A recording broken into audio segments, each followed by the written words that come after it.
The community property problem from July of 2005 is about as ordinary and dull a community property question as you can imagine.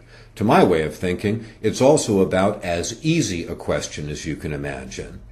Take a look at the call of the question, and you know you're in a community property fact pattern. Question 1 asks about a savings account, a PI settlement, and stock options. Well, you don't need to even read the fact pattern to have a very clear idea about what's being tested here. We're going to split up all three of these items into our usual format of source, actions, and then we'll apply presumptions to reach a conclusion.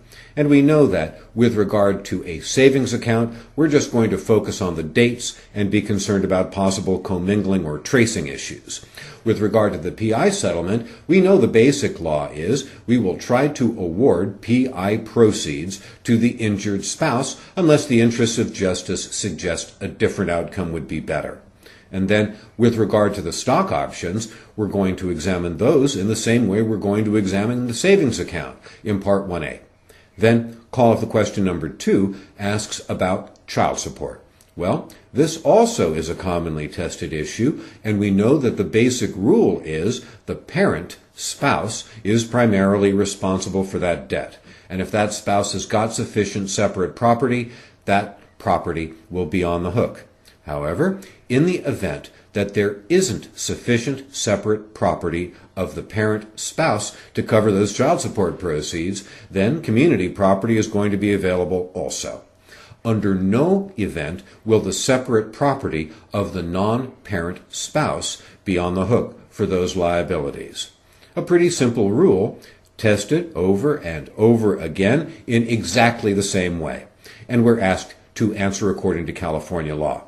Well, we can basically outline this question without even reading the fact pattern, and we have a very clear idea about what the law is because the law is simple. Now, let's have a look at the fact pattern, and we'll see that the facts are a little intricate, but not really difficult. In paragraph 1, we learn about facts that relate to Henry's savings account. In paragraph 2, we learn about facts relating to Wilma's stock options. So we've already got parts 1A and part 1C pretty much covered just by looking at those first 2 paragraphs. And what we see is absolutely nothing unusual at all. These 2 bottom lines are easy to figure out and easy to discuss.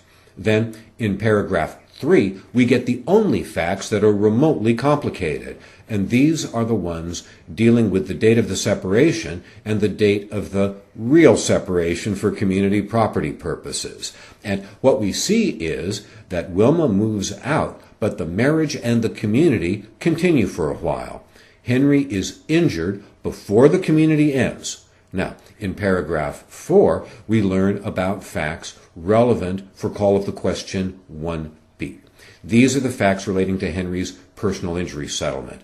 And we see that some of the medical expenses have been paid for with community property funds that are reimbursed at the time of the settlement, perhaps. Well, these are not novel facts. This is a very simple question also.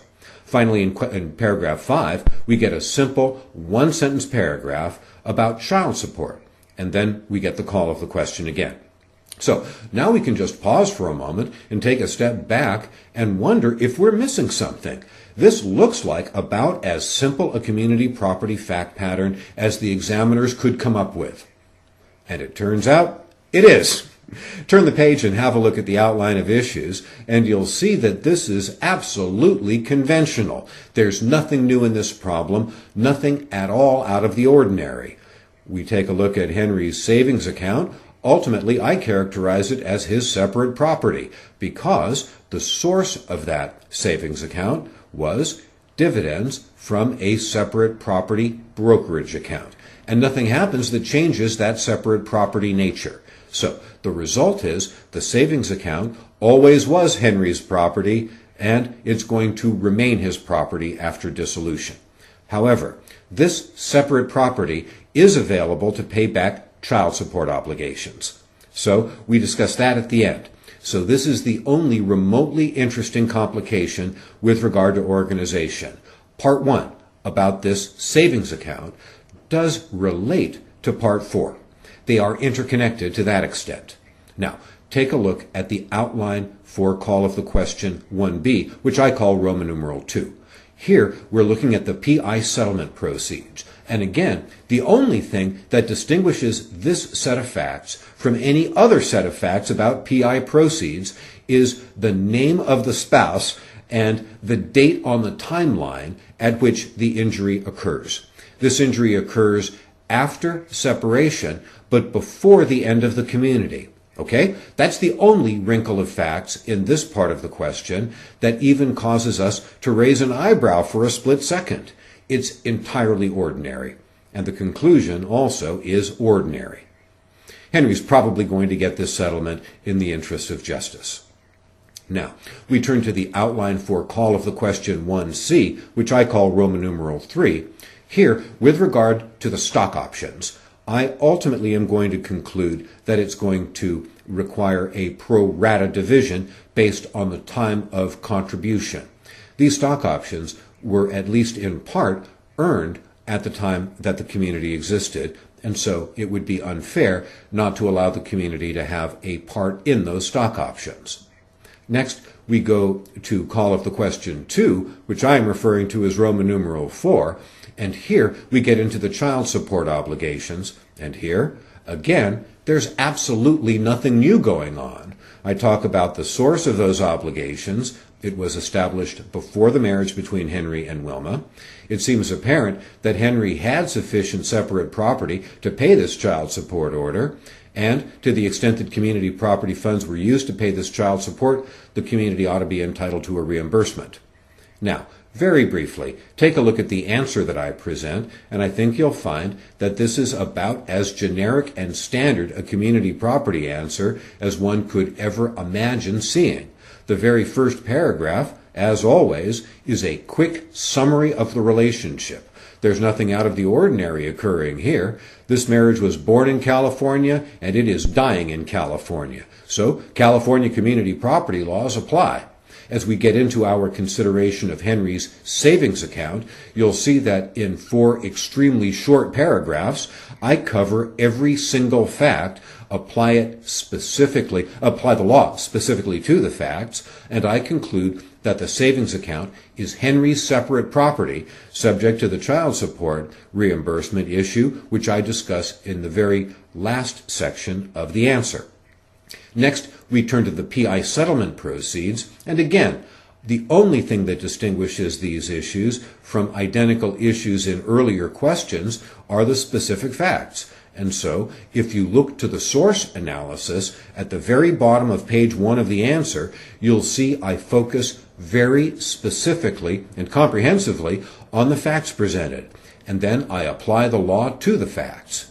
I move on to actions, and really, there's nothing to talk about here other than to mention that the community did spend some money on expenses for medical treatment, which are being reimbursed by these PI proceeds.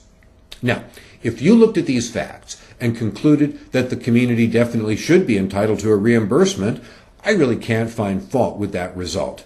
I look at it and I say, on the whole, let's just give him the PI settlement proceeds as the rule generally would require, and then I acknowledge in the answer that if the interest of justice suggested that the community be reimbursed, I'd go ahead and allow that to happen. But that isn't what I consider the preferred result to be. I don't see anything in these facts that suggests it would be just to reimburse the community.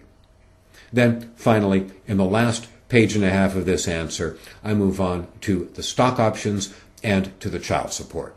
The stock options seem to me the most simple facts presented in this pattern. Again, I handle it in only 3 very short paragraphs. But if you look closely, again, I think you'll find every single factual detail is present in this section of the answer, and all the relevant law is here as well. You know, in community property, I very much argue against boilerplate. But when I argue against boilerplate, I'm not arguing against using the law. What I'm suggesting is that as the examiner's instructions tell us, The proper role of the law is for it to be used to help us spot the issues and then to help us interpret the facts to reach a result that's a straight answer to the question presented. So finally, with regard to the issue on child support, again, I don't think there's anything complicated going on here. I discuss all of the relevant facts in just a couple of paragraphs, and then finally, I conclude that the court should require Henry to reimburse the community for his child support payments. $18,000 was paid out of community funds, and that means that Henry has to reimburse Wilma for half of that, which is $9,000. And that wraps up a consideration of what I think you'll agree is about the most generic community property fact pattern in the history of the California bar examination.